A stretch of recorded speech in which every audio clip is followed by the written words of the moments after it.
आप सभी कक्षा 6 के सभी छात्रों का स्वागत है हमारे चैनल में। छात्रों, आप सभी के लिए लेकर आए कक्षा 6 विषय सामाजिक विज्ञान का 8 ग्रेड अभ्यास पुस्तिका। आपकी जो नई बुक है उसी का यहाँ पे सॉल्यूशन आपको देखने को मिलने वाला है। तो चलिए वीडियो को शुरू करते हैं। देखिए, पहले आपका अध्याय 1 पृथ्वी पर स्थानों की स्थिति, ये आपका पहला अध्याय है। आज इसी का हम सॉल्यूशन देखने वाले हैं। तो अगर चैनल में नए हैं, चैनल को सब्सक्राइब कर लें, वीडियो को शेयर कर दें दोस्तों के साथ और वीडियो को लाइक भी कर दें। सबसे पहले यहाँ पे आपको क्या करना है, आपको 8 ग्रेड में वह सॉल्व करने से पहले आपको एक अपनी पाठ्य पुस्तक से इस पाठ की एक रीडिंग ज़रूर लगा लेना है, ठीक है, ताकि आपको आसानी रहे। देखिए, पहला प्रश्न आपको कह रहा है प्राकृतिक आकृति, पर्वत, पठार, मैदान और नदियों को दर्शाने वाला मानचित्र का प्रकार। तो जो मानचित्र जो कि आपकी प्राकृतिक स्थितियों जैसे कि पर्वत, पठार, मैदान, नदियों आदि को दर्शाता है, वह कौन सा मानचित्र कहलाता है। तो 4 ऑप्शन दिए गए हैं। देखिए, यहाँ पे दिया है राजनैतिक मानचित्र, तो ये राजनैतिक मानचित्र जो है वो हमारे राजधानी ये सब दर्शाता है, ठीक है। ये आ गया यहाँ पे बी नंबर पे। देखिए, भौतिक मानचित्र है ना, तो भौतिक ही चीजों में आती है ये पर्वत, पठार, मैदान, तो आपको तो हो जाएगा ऑप्शन नंबर बी। अगला देखिए, सेतु का प्रतीक चिन्ह क्या है ना, सेतु का प्रतीक चिन्ह क्या है। तो आपको आंसर में लगा लेना है।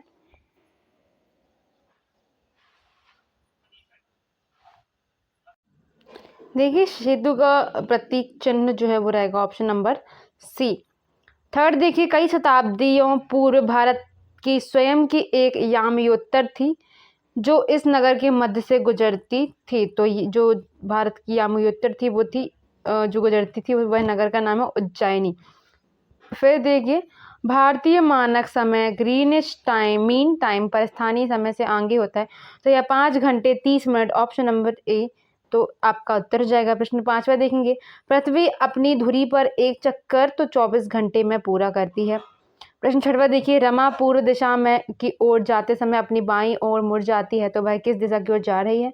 तो देखिए, वो अगर जा रही है पूर्व दिशा में तो ये है पूर्व दिशा, है ना, ये है पूर्व दिशा।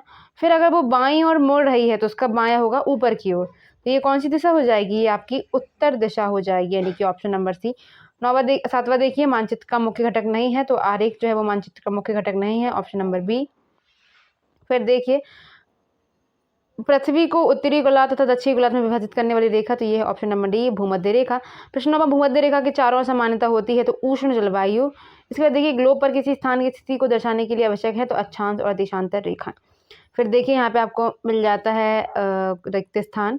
तो मानचित्रों की पुस्तक को क्या कहते हैं, तो एटलस कहते हैं। ग्रेगोरियन कैलेंडर का उपयोग किस में किया जाता है, अंतर्राष्ट्रीय स्तर पर किया जाता है, ठीक है। ये पहले में आपको एटलस लिखना है एंड दूसरे में आपको क्या लिखना है, अंतर्राष्ट्रीय। सी देखिए, किसी मानचित्र में स्थान विशेष पर पाए जाने वाले खनिजों को दर्शाया गया है, वह मानचित्र कौन सा होगा। तो जिसमें हम खनिज को दर्शाते हैं वो थीमेटिक मानचित्र कहलाता है। देखिए, ग्लोबल पर एक ग्रिड, तो वही अक्षांश और देशांतर रेखाओं से मिलकर बनता है। प्रमुख यामोत्तर को हम 0 डिग्री से अंकित करते हैं, और मध्य प्रदेश का उज्जैन नगर अनेक शताब्दियों तक खगोल विद्या का एक प्रतिष्ठित केंद्र रहा है। तो ये आपके पूरे एफ तक है। फिर यहाँ पर देखिए जी का उत्तर, अंतर्राष्ट्रीय तिथि रेखा को पार करने पर तिथि में कितने दिन का परिवर्तन होगा, 1 दिन का। ग्लोब किसका प्रतिरूप है, तो ये पृथ्वी का ही एक प्रतिरूप है। मानचित्र के दाएं ओर बना 4 तीरों का निशान, तो वो दिशाओं को दर्शाता है। देखिए, इस साइड पूरब, ये पीछे का पश्चिम, ऊपर का उत्तर, ये नीचे का दक्षिण। फिर देखिए, उत्तर और दक्षिण ध्रुव के निकट जलवायु कैसी होती है, तो ठंडी होती है। फिर लघु उत्तरी अति लघु उत्तरी प्रश्न देखिए, प्रश्न पहला है, भारत के राज्यों की सीमा जानने के लिए आप किस प्रकार के मानचित्र का उपयोग करेंगे। तो भारत के राज्यों की सीमा को जानने के लिए हम राजनीतिक मानचित्र का उपयोग करेंगे। प्रश्न इसके बाद जाता है आपका,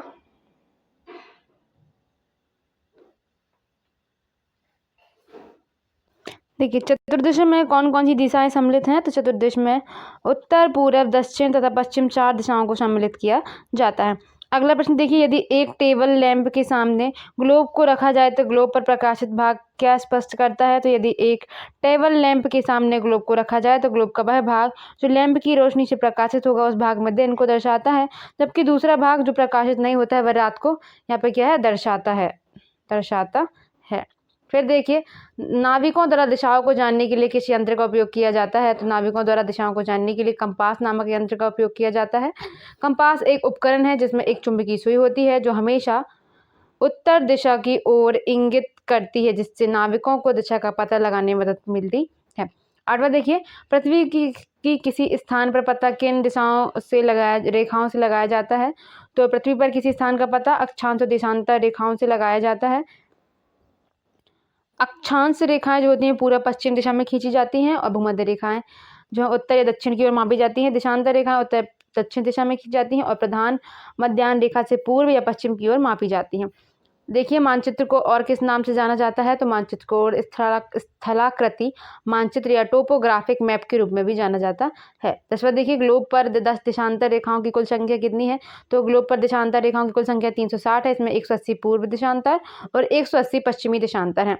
प्रश्न पहला देखिए, यहाँ पे लघुत्तरी में 4 प्रमुख दिशाओं को ज्ञात करने का सरल तरीका क्या है? तो 4 प्रमुख दिशाओं को उत्तर, दक्षिण, पूर्व और पश्चिम, इन दिशाओं को ज्ञात करने के लिए कंपास का उपयोग कर सकते हैं, या सूर्योदय और सूर्यास्त की दिशा का उपयोग कर सकते हैं। आप चाहें तो यहाँ से यहाँ तक ही उत्तर लिखेंगे, अगर आपसे लिखते में जगह कम पड़ रही हो तो, ठीक है। और अगर और जगह बची हो तो सूर्योदय पूर्व दिशा में होता है और सूर्यास्त पश्चिम दिशा में होता है। फिर देखिए, ICTC और GMI के आपको लिखना है। तो ICT होता है IST होता है इंडियन स्टैंडर्ड टाइम, और GMT होता है ग्रीनिच मीन टाइम। फिर देखिए, यदि ग्रीनिच पर दोपहर के 12 बजे हैं तो 15 डिग्री पूर्व तथा 30 डिग्री पूर्व पर क्या समय होगा? तो यदि ग्रीनिच पर दोपहर के 12 बजे हैं तो प्रत्येक 15 डिग्री पूर्व पर 1 बजेगा और 30 डिग्री पूर्व पर 2 बजे का समय होगा। आपको उत्तर यहाँ से लेकर यहीं तक लिखना है, अगर जगह बचे तो ये वाली आप लाइन लिखिएगा। फिर देखिए, मोहन के बगीचे का एक साधारण मानचित्र जो है बनाइए, जो 60 मीटर लंबा और 40 मीटर चौड़ा आयताकार है। तो ये आपका प्रश्न चौथा है। देखिए, पैमाना 10 मीटर बराबर है 1 सेंटीमीटर लेंगे हम, और 60 मीटर बराबर 6 सेंटीमीटर और 40 मीटर बराबर 4 सेंटीमीटर। आपको देखिए, बगीचे का एक साधारण मानचित्र है।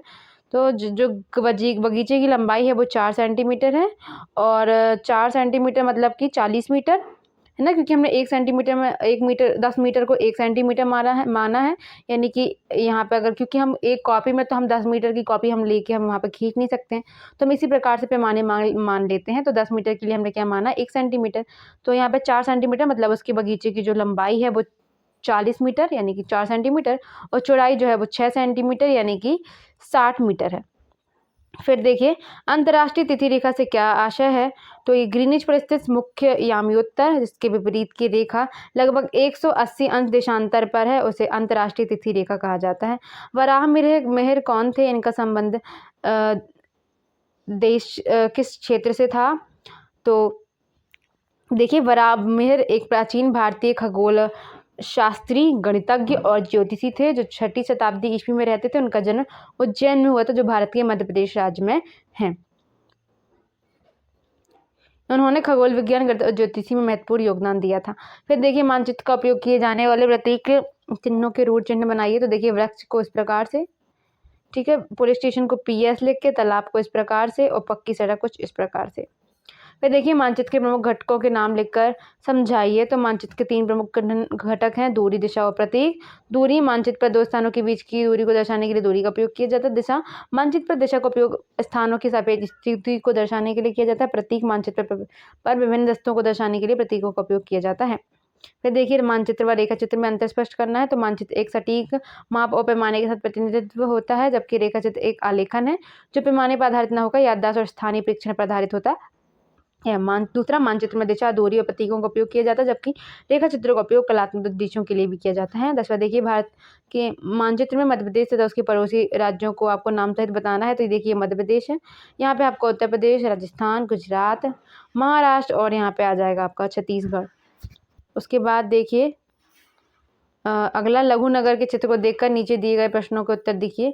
तो रेलवे स्टेशन कौन सी दिशा में है? यहाँ पे देखिए, सबको बताया गया है कि कौन कहाँ है। तो रेलवे स्टेशन जो है वो पश्चिम दिशा में है। आप देखेंगे अगर, तो ये है रेलवे स्टेशन जो कि आपकी पश्चिमी दिशा में है। फिर देखिए, बैंक से बाजार जाने के लिए आप किस दिशा से चलकर किस दिशा की ओर जाएंगे? तो बैंक से बाजार जाने के लिए हम पश्चिम दिशा से चलकर दक्षिण दिशा की ओर जाएंगे। तो देखिए, बैंक देखिए, बैंक ये है, ठीक है। हमको कहाँ जाना है? बाजार। तो ये देखिए, हम दक्षिण में आएंगे, फिर पश्चिम की ओर चलेंगे। इसके बाद देखिए दाएं कोने पर स्थित 4 तीरों का निशान क्या प्रदर्शित करता है। दाएं कोने पर स्थित 4 तीरों का निशान 4 दिशाएं उत्तर पूर्व पश्चिम दक्षिण जो है ये प्रदर्शित करता है। चिकित्सालय के दक्षिण दिशा में क्या है, तो चिकित्सा के दक्षिण दिशा में बाजार है। विद्यालय के नजदीक में कौन सी जगह दिखाई दे रही है, तो विद्यालय के नजदीक में चिकित्सालय और बाजार दिखाई दे रहे हैं। मानचित्र कितने प्रकार के होते हैं, तो 3 प्रकार के, भौतिक, राजनीतिक और थीमेटिक। फिर देखिए अक्षांश व देशांतर रेखाओं में अंतर बताना है। तो अक्षांश रेखाएं पूर्व से पश्चिम दिशा में खींची जाती है, जबकि देशांतर रेखाएं उत्तर दक्षिण दिशा में खींची जाती है। अक्षांश रेखाएं समानांतर होती हैं, जबकि वही देशांतर रेखाएं समानांतर नहीं होती हैं। मानचित्र में निर्देशांकों का प्रयोग क्यों किया जाता है, तो मानचित्रों में निर्देशांकों का प्रयोग किसी स्थान को सटीक रूप से निर्धारित करने और मानचित्रों पर वस्तुओं की स्थिति को दर्शाने के लिए किया जाता है। ग्लोब पर चित्र बनाकर आपको ये विभिन्न चीज़ें दिखानी है। तो ये है ग्लोब का चित्र। ये देखिए ये जो 20 से क्रॉस कर रही है ये 0 डिग्री आपकी भूमध्य रेखा है। ये भूमध्य रेखा जो ग्लोब को 2 गोलार्धों, उत्तरी गोलार्ध और दक्षिणी गोलार्ध, ऊपर वाला उत्तरी गोलार्ध और नीचे वाला दक्षिणी गोलार्ध में यहाँ पे है जो बांटती हैं। ये जो रेखाएं हैं वो अक्षांश रेखाएं हैं और जो ये रेखाएं हैं वो देशांतर रेखाएं हैं।